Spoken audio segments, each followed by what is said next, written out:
practice any profession or carry on any occupation, trade or business। यानी कि भारतीय संविधान फंडामेंटल राइट्स में भारतीय के लोगों को, नागरिकों को किसी भी व्यवसाय, व्यापार को करने की स्वतंत्रता प्रदान करता है। नेक्स्ट है protection in respect of convicts offence. किसी भी अपराध के लिए उसके परिप्रेक्ष्य में सुरक्षा का अधिकार प्रदान करता है। राइट टू एजुकेशन, और सभी भारत के वासियों को शिक्षा का समान अधिकार प्रदान करता है।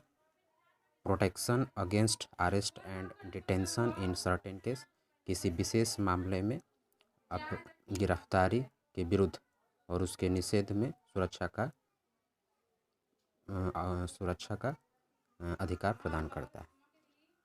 अब हम उसके राइट्स टू अगेंस्ट एक्सप्लॉयटेशन यानी शोषण के विरुद्ध अधिकार को जानेंगे। फर्स्ट है prohibition of traffic in human beings and forced labour, यानी कि मानव जीवन में यातायात के निषेध और फोर्स्ड लेबर और मजदूर को बाध्य करने के विरुद्ध का अधिकार प्रदान करता है।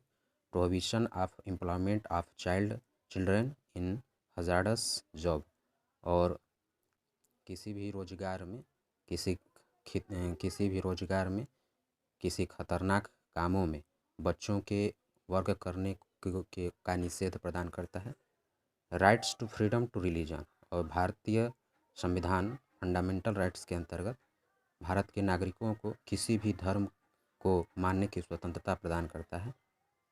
Freedom of conscience and free profession practice and propagation of religion, भारतीय संविधान भारत को अंतःकरण, अंतःप्रेरणा या रूह किसी स्वतंत्र व्यवसाय और किसी धर्म को बढ़ावा देने, प्रचार करने का भी अधिकार प्रदान करता है। नेक्स्ट है freedom to manage religious affair, और भारतीय संविधान किसी भी धार्मिक मामलों की स्वतंत्रता, प्रबंध करने की स्वतंत्रता प्रदान करता है। नेक्स्ट फ्रीडम टू पे taxes for promotion of any particular religion, और किसी विशेष धर्म को बढ़ावा देने के लिए वह टैक्स अदा करने का भी स्वतंत्रता प्रदान करता है। नेक्स्ट है freedom to attend religion institutions or worship in certain educational institution.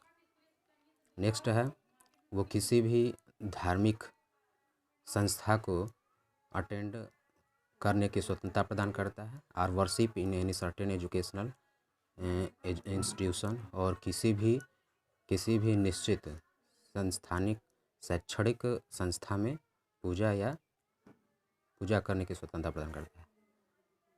Next है कल्चर एंड एजुकेशनल रेमिडीज, सांस्कृतिक और शैक्षणिक संस्थाओं की स्वतंत्रता।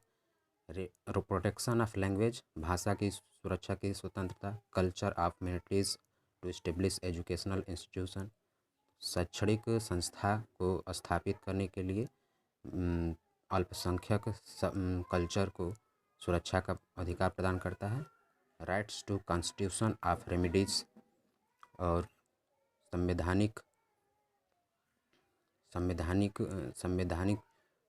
रेमिडीज को भी अधिकार प्रदान करता है। फर्स्ट जैसे है right to move courts to issue direction and order writs for enforcement of rights, यानी कि भारतीय संविधान अपने फंडामेंटल राइट्स में किसी भी मामले में कोर्ट के अधिकार को उसको बाध्य प्रतिबद्धता को प्रतिबद्धता की सुरक्षा का भी अधिकार प्रदान करता है।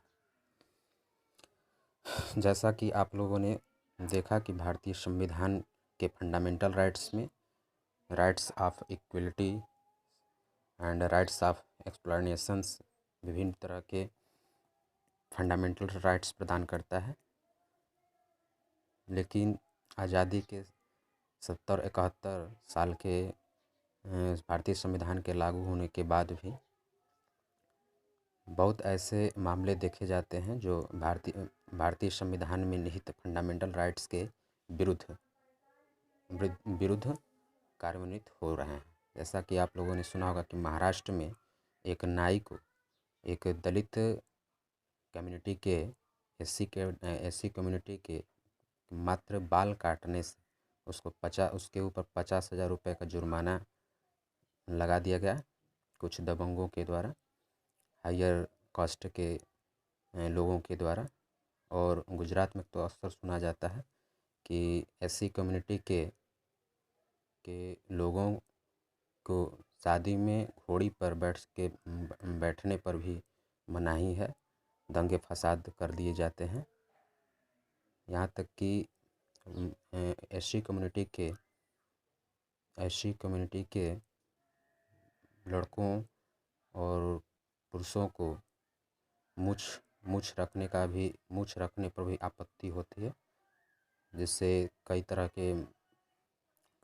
के सामाजिक मुद्दा बन जाता है और समाज में कई तरह की धारणाएं उत्पन्न होती हैं, जैसे भारतीय संविधान की अवहेलना होती है। तो हम सब को और केंद्रीय सरकार और प्रांतीय सरकार को संविधान को साक्षी मान करके इन सभी पे उसको उन्मूलन करने का प्रयास करना चाहिए। इसी के साथ मैं अपने इस चर्चा को समाप्त करता हूँ। प्रबुद्ध भारत, समृद्ध भारत, जय संविधान।